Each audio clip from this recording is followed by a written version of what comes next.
can we, as a collective, as a unit, as a family, in story, give Mark a break? This man has been through a lot. He now has his first body under his belt. Can this guy have a little moment of peace? Please.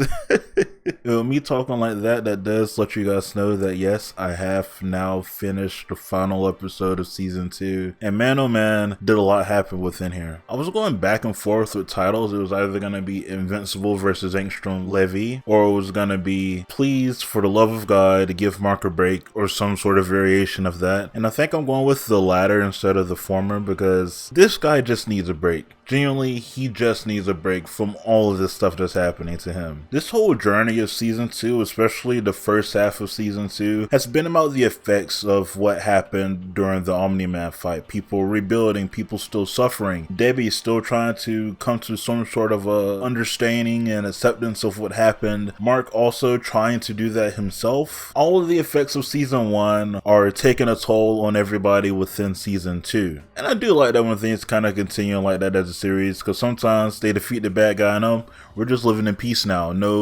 Nobody suffering, nobody has lingering thoughts about what happened in the past. But I do like the fact that people remember things and people still live through things, and they're suffering from the trauma that Omni-Man put them through, especially Mark. And all of that was leading towards the moment Mark saw Omni-Man again and had all those emotions flow back to him. But this time he had to come to some sort of a realization that this dude's changed for some reason. He's not the same guy that beat up me and destroyed an entire train of people from like a couple of months ago. He's changed in a few months. Crazy amount of change that happened in a few months, mind you. But he's changed nonetheless. So Marcus had to come to some sort of a reconciliation with himself in that nature. And he had a little bit of bonding time with his dad when he fought 2 other Viltrumites. Although yes, that did lead to him getting beat up and being sent back to Earth on Nolan's mission now instead. But we don't talk about that for now because they have yet to do anything with that yet. And then again, part 2 of the season was the effects that seeing Omni-Man there had on all the main characters back on Earth. Now Invincible's in this weird mental state. Do I love my dad? Do I hate my dad? Who is my dad really? All I know is I don't want to kill people like all of these other Viltrumites. But also, he has a brother now. Nolan had another kid on another planet with a little bug alien. And Mark loves his brother. Debbie loves her son. I'm saying this is Debbie's son now. And Oliver being there in some sort of a weird way made this family whole again. It made them feel a little bit more complete. Maybe now they can have some sort of a normal life. Maybe now they can live in peace for maybe just a little bit. But they can't because Martians come back. And I don't know how many times I have to tell you guys, I hate the fact that these Martians keep coming back, and they're going to probably continue to come back, because at the end of that episode, like, he repossessed the same person again. And doing that, being away in space for a long time for his second time, kind of put a little wedge between him and Amber's relationship. I already talked about that for a little bit in the last episode, but they broke up because of the effects of that and the fact that a Viltrumite came there and used Amber's life to threaten Mark to come talk to her. She was put in harm's way because of Mark being a Viltrumite, because of Mark refusing to help the Viltrumites, because of Mark being invincible. And that's not the only time it happens. It seems like it's going to start to become a theme that's going to happen more often within here. It does happen a lot within superhero shows where the people close to them are put in harm's way a lot, especially if they know the truth behind the person. Sadly speaking, even if they don't know a secret identity, there are different Marks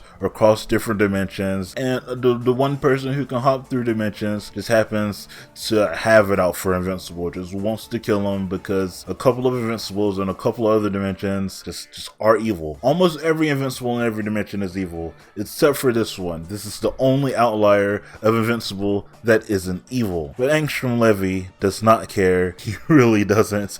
He just wants to kill Invincible, because even if all of these different dimensions are different people, he still sees them as the same person for some reason, so he kills them nonetheless. Even Debbie, sweet innocent Debbie, who's just been sad this entire season, he tries to kill her because he's like, you're no better. Debbie in some of the universes goes along with Omni-Man and her son, so she's no better. What kind of a logic is that? I'm gonna be honest, Angstrom Levy was one of the weakest things going on within this season, probably because he wasn't shown as much as everything else that was going on within here.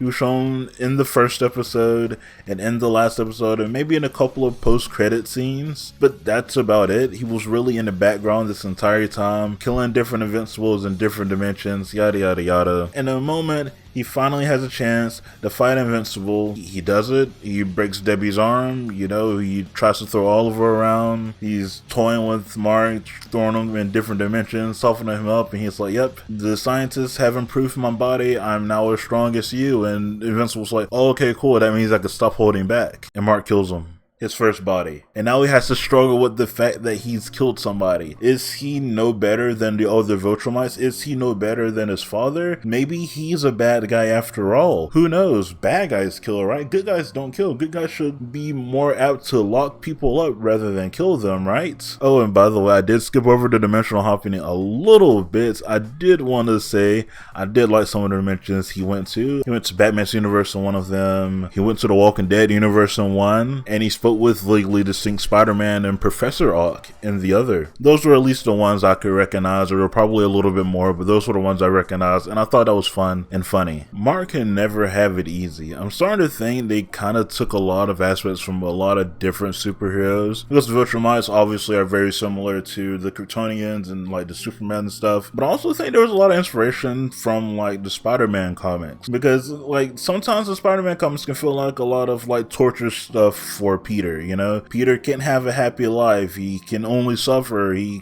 can only have bad grades in school. He has to worry about rents. His rent's overdue. He's about to be evicted. His aunt's dying. His uncle died. His parents are dead. Like, Spider-Man can never have it easy, and I think they're trying to do some sort of a similar thing with Invincible. He can never have an easy life because things just keep happening to him. They just keep going. And while I do think, damn, that makes for good television, oh my god, I just want this poor guy to have a break, just to relax before his brain snaps in half and he just destroys the entire world because he can't take it anymore. And I will say my point was proven when he killed Angstrom, because when everybody came to rescue him, when they finally invented a dimensional portal to rescue him 20 years later, they slightly mentioned the fact that if Mark stayed there with his own thoughts, rattling on to the fact that he killed somebody, he would have went insane and turned into probably another evil Mark. So that's another different dimensional Mark whose mind snapped and went insane. But this Mark's probably going to be different because they saved him and now he's back on Earth to try to come to some sort of acceptance over the fact that he killed somebody with all of his friends and family around him. But it also still feels like he's alone. Who can truly understand what he's going through? Eve can't understand what he's going through. She's not holding back 24/7. His mom can't understand what he's going through. She's not holding things back 24/7 unless you want to talk about stuff emotionally. She's holding a lot of emotions back. Nobody understands Mark for now. I do think Oliver's existence is really important in this situation because he's gonna have somebody he can relate to after all of this is said and done. Once Oliver's old enough, starts developing his powers, doing the superhero thing as well, he'll have Mark to look up to. Mark will start understanding things a little bit more through him as well. I think that'd be a good little, sidekick mentor duo thing they'd have going on if that happens. But also, he still has Omni-Man as well. And while he is sent for execution, somebody's there to rescue him. A big orange alien that we all know by the name of Alan. And at the end of the final episode, this dude Nolan says, "I think I miss my wife." The emotions that went through me when he said that, I can't even. Is he gonna come back? What's gonna happen? I'm not gonna read ahead in the comments because they are changing a couple of stuff. But other than that, what were your opinions of Invincible Season 2 as a whole? Let me know in the comments down below and I'll get back to you guys as soon as I can.